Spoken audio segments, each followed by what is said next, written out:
Good morning, friends. So today I'm out here in the garden and I harvested all the ginger. And I am replanting these two right here. So I bought a piece of ginger from the grocery store and I planted it. And it's been in the ground all summer.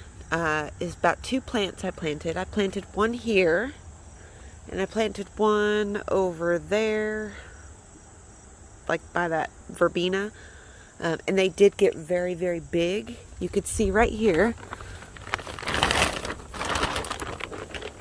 This was all from one piece of ginger about this big. I bought a piece like that big, and I put it in the ground, and y'all, look how much ginger I have gotten.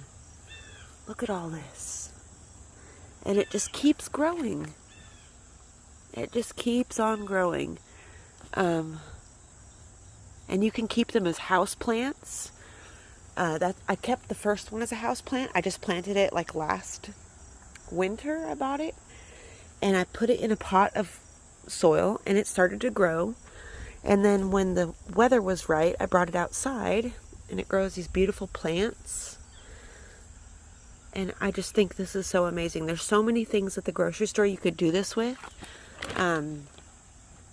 But things like this is like, it's hard to find. And if I would have grown this from seed, it would probably taken forever for it to mature. So yeah, I'm pretty excited about this ginger harvest. You can see here, some of it got a little wet, a little too wet and molded a little bit, like that piece here, but that's still a good piece of ginger. It's still pretty firm. So if you go to the grocery store and you buy ginger, it will have like these eyes on it right here. They won't be as pronounced as this. So like this right here. And you could split it, and however many eyes it has is how many plants it will grow.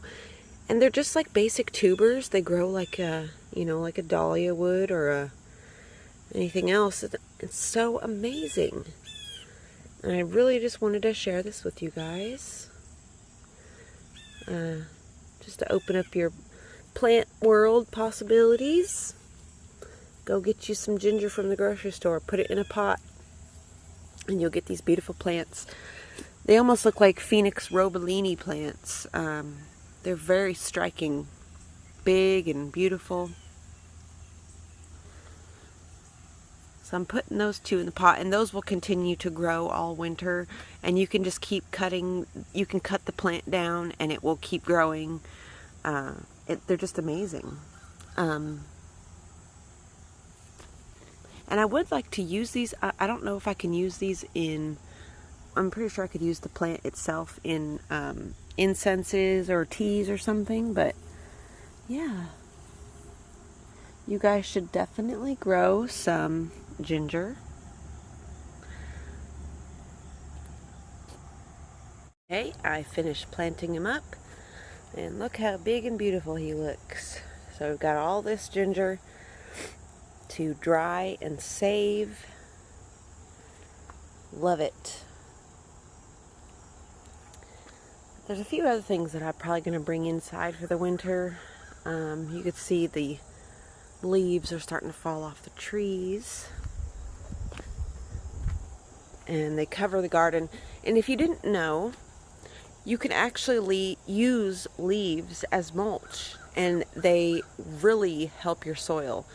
So like if you have, if you don't have the greatest soil, take like clippings from your plants, live green clippings, and also dead material like leaves, and bury them in your soil. You want to the more you break up the leaves, the better. But what I do with the leaves, because this huge giant maple tree all comes down into my garden, and I use the leaves as mulch. I'll take big old piles of them and put them on top of my plants all winter long. And for a lot of things, I think that's why most of the things in my garden come back, especially things that are labeled as annuals. I'm able to keep them alive in my garden because I'm pretty sure it's because of the leaf mulch. And then when spring comes, I uncover everything, and anything left, any leaves left in the garden, I will break up. Usually I like mow over them or just chop them up or, rip them, doesn't matter, and bury them in the garden. And I work them into the soil. And I honestly believe that is what has made for a successful garden, like for successful planting.